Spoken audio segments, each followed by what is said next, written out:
अस्सलाम वालेकुम दोस्तों, ऑस्ट्रेलिया टूर के हवाले से पाकिस्तान स्क्वाड में बहुत बड़ी तब्दीलियां कर दी गई हैं। आपको एक अहम खबर से आगाह करते चलें कि टेस्ट स्क्वाड में पाकिस्तानी टीम में 5 बड़ी तब्दीलियां की गई हैं। कप्तान समेत 5 नए खिलाड़ियों को शामिल किया गया है।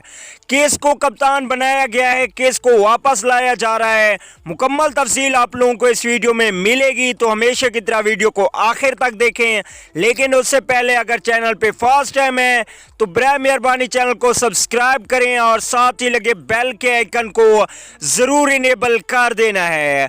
चलिए दोस्तों, बगैर कोई आपका कीमती वक्त से किए आपको बताते चले कि पाकिस्तानी टेस्ट स्क्वाड में 5 बड़ी तब्दीलियां कर दी गई हैं।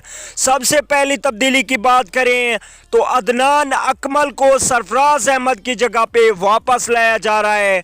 अदनान अकमल ने फर्स्ट क्लास क्रिकेट में ज़बरदस्त बैटिंग का मुजाहरा किया।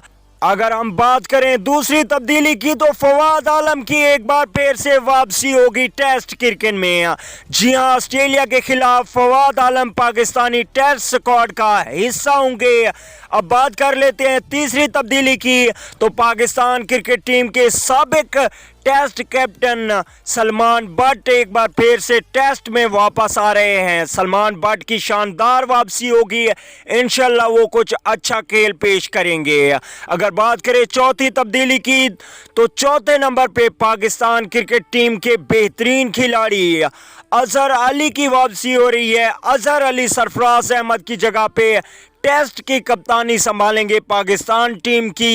ये होगी चौथी तब्दीली। और पांचवी तब्दीली की बात करें तो फखर जमान की जगह पे आबिद अली को मौका दिया जाएगा। जी हां दोस्तों, फखर जमान जो कि T20 और वनडे के प्लेयर हैं, उनको निकाल के टेस्ट में एक बार फिर से आबिद अली से ओपनिंग कराई जाएगी। तो दोस्तों, ये 5 तब्दीलियां की जाएंगी। आबिद अली, अजहर अली, फवाद आलम और अदनान अकमल की पाकिस्तान टीम में वापसी होगी। वीडियो अच्छी लगे तो लाइक कर दे। अगली वीडियो तक के लिए इजाज़त दीजिए। आला निकेबान।